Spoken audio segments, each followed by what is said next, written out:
यो पछाडिको जुन दृश्य देख्नु भएको छ यो मालपोत कार्यालय हो होइन। यो जेन्जी आन्दोलनमा 2 तला पुरै आगो लागेर अहिले चाहिँ बल्ल बल्ल जोगाड चाहिँ गरिरहेको रहेछ। यो दोस्रो तलादेखि माथि चाहिँ जोगाड गरेर चलाइरहेको रहेछ। आज म चाहिँ संजोगले आज यहाँ मालपोत कार्यालय आउने अवसर मिल्यो, आउने काम पर्यो होइन। यो जुन जेन्जी आन्दोलनमा चाहिँ सबै भवन जलेर चाहिँ त्यहाँको डकुमेन्टहरू चाहिँ नष्ट भयो ल, फेरि श्रेष्ठ कायम गर्नुहोस् भनेर एउटा नोटिस निकालेको थियो। लगभग धेरै पछि चाहिँ आज आएको भन्दा भिडभाड त ठिकै थियो। र आज मैले सरकारी कार्यालयको सानो एउटा कस्तो रहेछ अहिले सरकारी कार्यालयमा सेवा लिनलाई होइन, सेवा दिने कस्तो छ अहिलेको भनेर चाहिँ मैले अलिकति थोरै अध्ययन पनि गरेँ। म 11:30 बजे आएको थिएँ यहाँ होइन। अहिले चाहिँ करिब 2:30 बजिसक्यो। 3 घन्टासम्म चाहिँ मैले धेरै नै यो अब्जर्भेसन गर्ने चाहिँ मौका पाएँ। श्रेष्ठ कायम गर्न आएको होइन। अहिले मेरो काम बनिसक्यो, म अहिले बाहिर छु। मैले यहाँ मालपोतमा मात्रै होइन नापी कार्यालयमा पनि अर्को काम पनि गरेँ होइन। त्यो ब्लु प्रिन्ट निकाल्नु थियो, त्यो पनि गरेँ। र अहिले चाहिँ साँच्चीकै भन्दाखेरि चाहिँ के अरे यो सरकारी कार्यालयमा सेवा साँच्चैको चेन्ज भएको चाहिँ महसुस भयो मलाई होइन। कर्मचारीहरूको बोलीदेखि लिएर होइन, टाइमको कुरा, अनि चाहिँ बिचमा अब खै लेखापढी गर्ने को आउँछन् भनेर त भन्थेँ। त्यो 1-2 मान्छेले अलिअलि गाइड त गर्नुभयो लेख्नलाई, तलै यहीँ तल होइन भने चाहिँ खासै त्यस्तो केही पनि देखिनँ। मैले चाहिँ हेल्प चाहिँ गर्न खोज्दा रहेछ। अब खै त्यही हुन्थ्यो लेखापढी के हुन् मलाई त्यति धेरै थाहा भएन। मैले आफै लेख्दै थिएँ, एकजनाले चाहिँ मलाई हेल्प गर्छु भनेर लेखिदिनु, हेल्प गर्नुभयो के गर्ने भनेर।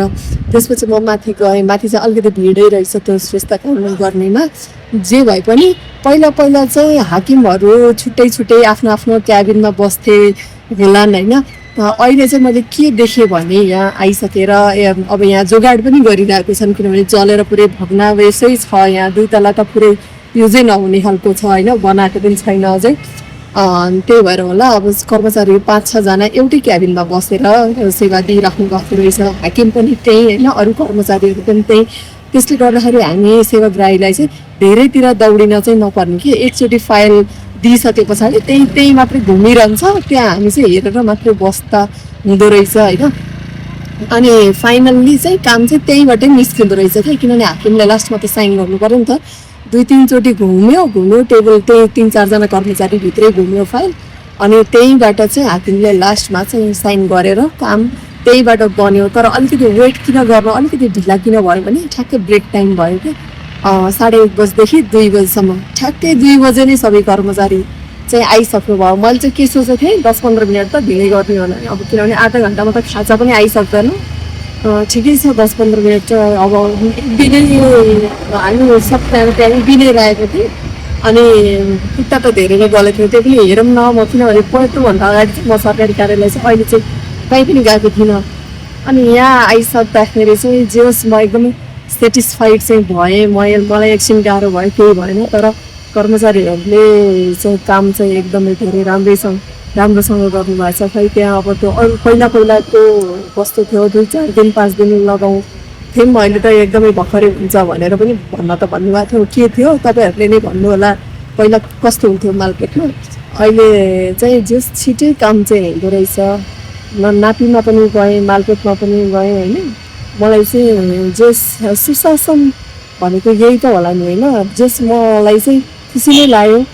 सबैजना अलिअलि कर्मचारी अरू सेवाग्राहीहरू चाहिँ अलिअलि त्यहाँ थोरै कराउन पनि खोज्दै हुनुहुन्थ्यो कि, अनि मेरो फाइल माथि छ, तल छ, यताउता छ भनेर। अब त्यो त काम गरिरहेछ कर्मचारीले होइन, त्यति धेरै विशेष गर्नु पनि राम्रो हुँदैन।